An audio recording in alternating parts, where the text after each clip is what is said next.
And I think fairly on in the piece I got along really well with Jake because I was quite inspired by the way that he simply wasn't going to accept the way it was done, but he felt there were different ways to do things and to use technology to enable the way he was going to grow his business. So it was actually a bit of a no-brainer for us, particularly because I love a bit of technology. I'm a bit of a tech geek at heart. I think Jake's a bit of a tech geek at heart. You mentioned, yes, good, thanks for the support there. To have Jake come along tonight, particularly because he is a travel agent, particularly because I know his travel agency is doing very well, and I think actually I know a lot of that is off the basis that Jake is a very entrepreneurial guy and he's very open to taking on new technologies to grow his business. So for the last of our speakers in the roomsXML workshop series, I asked Jake how to talk to you about geeky systems of travel agency. Jake, take it away. Thanks very much for coming. So my speaking, it's actually an extension of what Dennis was speaking about. So you spoke about some of the technology, and today we're going to look in a little bit about the CRM and how you can actually apply some of this technology in your own businesses to run them a little more efficiently. Pan-Australian Travel, I've had that since 2009. So I bought a share of an existing business, one that has been running for an extended period of time. It was started back in the 1950s by the Catholic Church. So as my experience with our customers got more depth, I started looking at some other alternative avenues for marketing. And where that has taken me is that I now develop SaaS software, so marketing SaaS software. So I've invested enough into it now that we're actually building these products. This is a couple of weeks ago over in Santa Barbara where I spoke at a specific marketing automation conference, again in Sydney at a more general business conference. Pretty much, I guess you could say I'm perceived as an expert in this space, and that's a result of applying it well in our industry, in the travel industry, and then into that space specifically as well. We're going to cover a little bit about the CRMs, how you can use technology to improve the service and save time, and then we'll have a look at the online marketing channel and how you can potentially utilise the online marketing channel in your own businesses effectively. Okay, so let's look at first some of the examples in a business automation system, CRM. So Dennis was talking before about Capsule CRM. Hands up, who's familiar with this? Yay! That's a photo of my own. Yeah, if not this, it's probably this, mass emails. And it's probably this, calendar full of appointments and tasks. Yay! So one of the beauties of a CRM system is that it is, because it's a SaaS product, it can be accessed anywhere. All you need is a web browser. The reason this is so powerful for us is that it integrates with our email system. As Dennis was sort of mentioning, you can create tasks and bookings inside of the email system, so you're not having to duplicate entering information to an Excel spreadsheet, for instance. When a booking is made, we come into this system here and basically fill out a little form with some of the booking details. So the passenger name, departure date, return date, etc., etc. And what that will do is it triggers, it sets a whole bunch of tasks for that particular booking, and it triggers these to pop up on your task list at a specified time between when you've made the booking and created the booking and when they depart. So it's really powerful that there is a set of tasks that we follow that can be modified slightly and change the dates manually once we've created it, but instead of having to go through and manually enter each of all the tasks, it's done with a couple of clicks. Etc. Yeah, exactly right. And these tasks will just end up popping up on your task list for each day.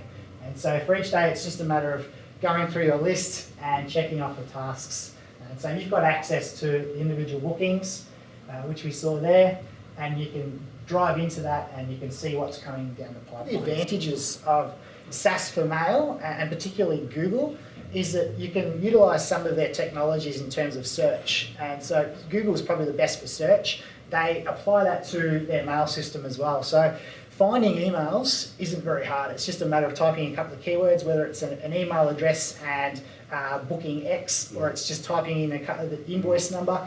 The search functionality is super quick and it will pretty much display everything. Some of the other great things about the CRM technologies, as Dennis was saying, you're pretty much combining all that data into the one place.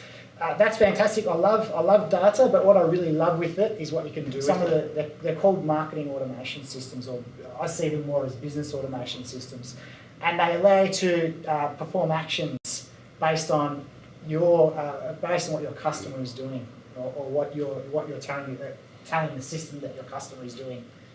So a good example here is Trafalgar Tours, and most of the wholesalers online. Most of them will allow you to pretty much request brochures on their websites, which is great. I think it's quite convenient because it saves the amount of time you have to spend doing these yourself.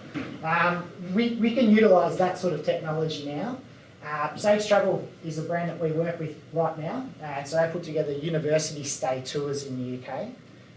So as part of that, what we do is on our website, we have pretty much up the top here, there's a tour information, and if they're wanting more information about our tour, there's a little form which they can complete down at the bottom here. Now, they can choose the delivery method via either email or via postal mail. The minute they hit submit, if they've chosen email, we can automate an email to go out with them with all the contact information without anybody having to do anything, so it's controlled by the system.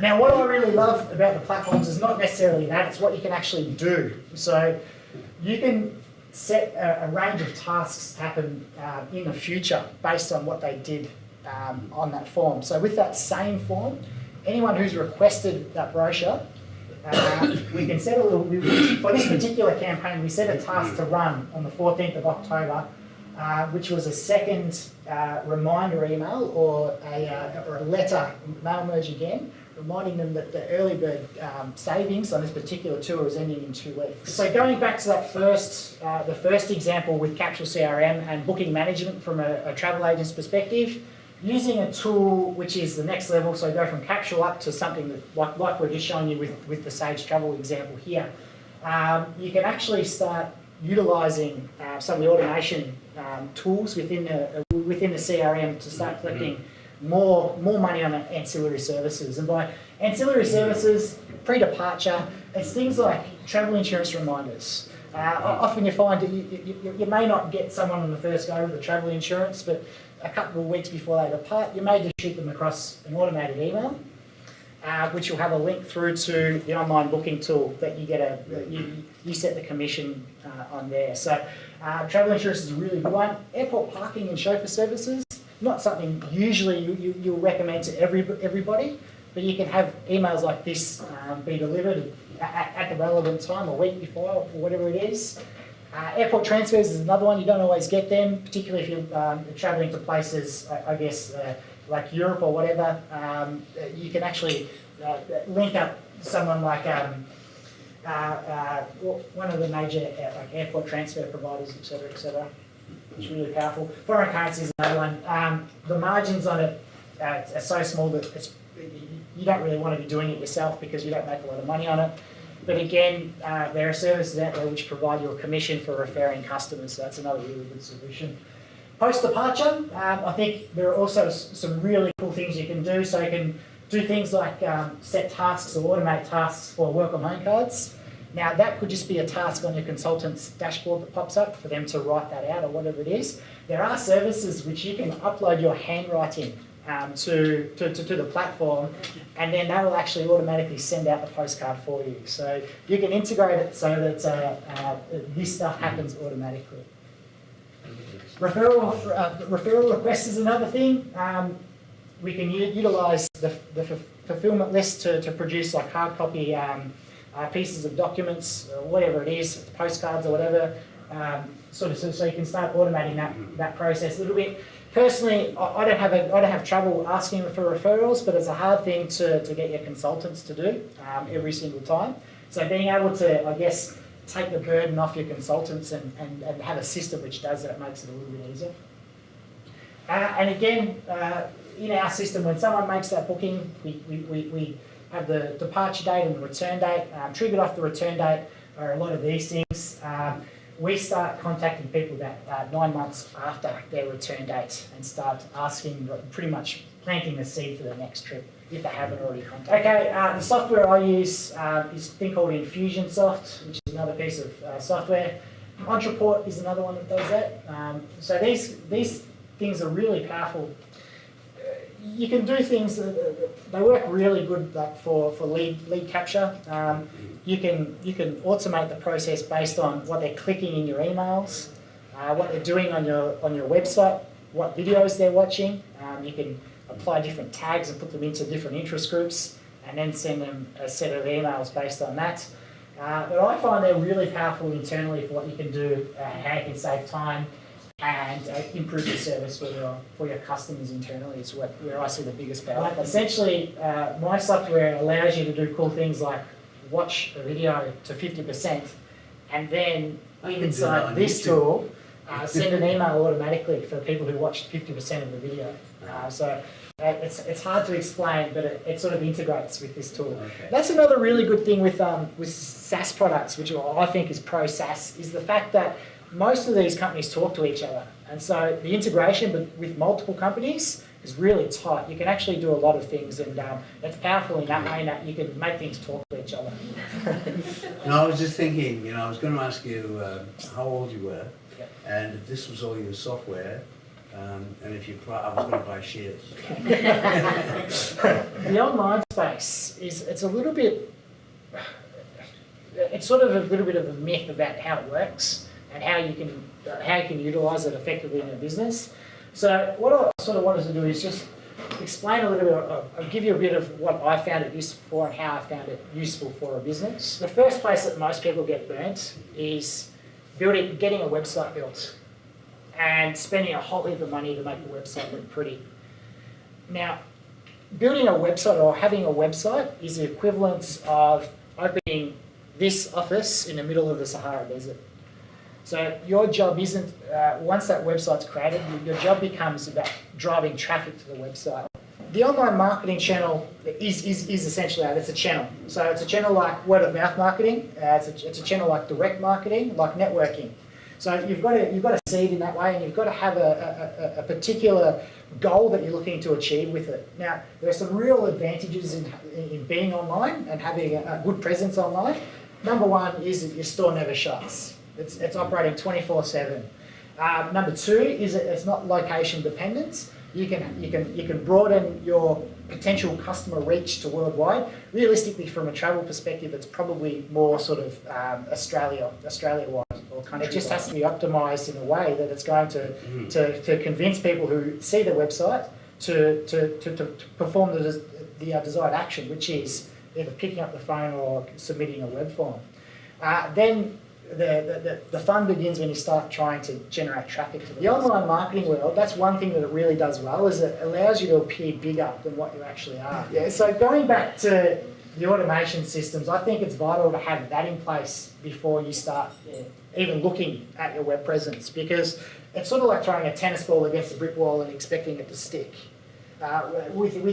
Without having the right infrastructure in place, there's no point spending all this money. So the key, I think, is to get the systems in place to take advantage of all this money you're spending to drive traffic, because you are spending a lot of money to drive traffic.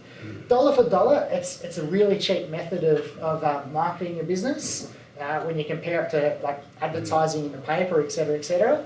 But you still have to spend money to be driving traffic. And even if you're trying to optimise for Google traffic, which is free traffic, you've got to spend a lot of money to start ranking really highly in Google as well. So there is a cost involved.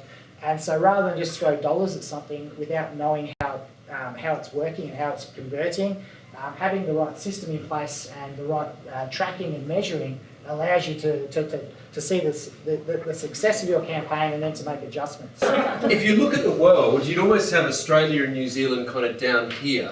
Then you kind of got an Asia band, and then you've got everything else up here.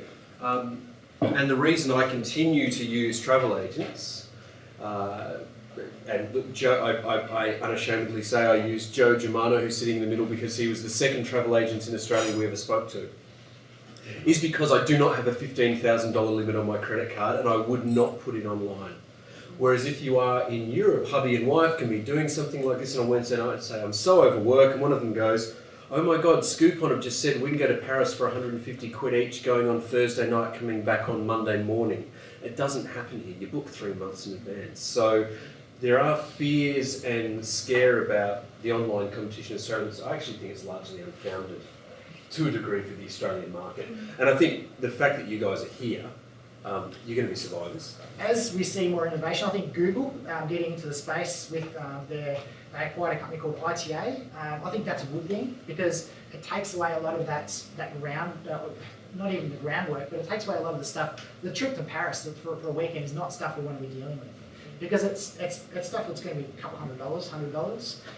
If you can capture the I do if they want to go for Melbourne. if they want to go, absolutely, yes. So if you can capture their big trips and the stuff which either requires a lot of time, which they would need to invest in doing it themselves, or it requires a lot of expertise in designing the right trip for them. I think that's what we want to capture, and that's, in my experience, has been more about perception, educating the people you do come into contact with. Jake over here is someone who has been great at, going at it. He's taken the time. He's stayed up until 1 in the morning playing with all these systems and plugged them together. And he's probably the most entrepreneurial agent I've come across in Australia. He's developing software for travel agents, for God's sakes, and he's still a travel agent.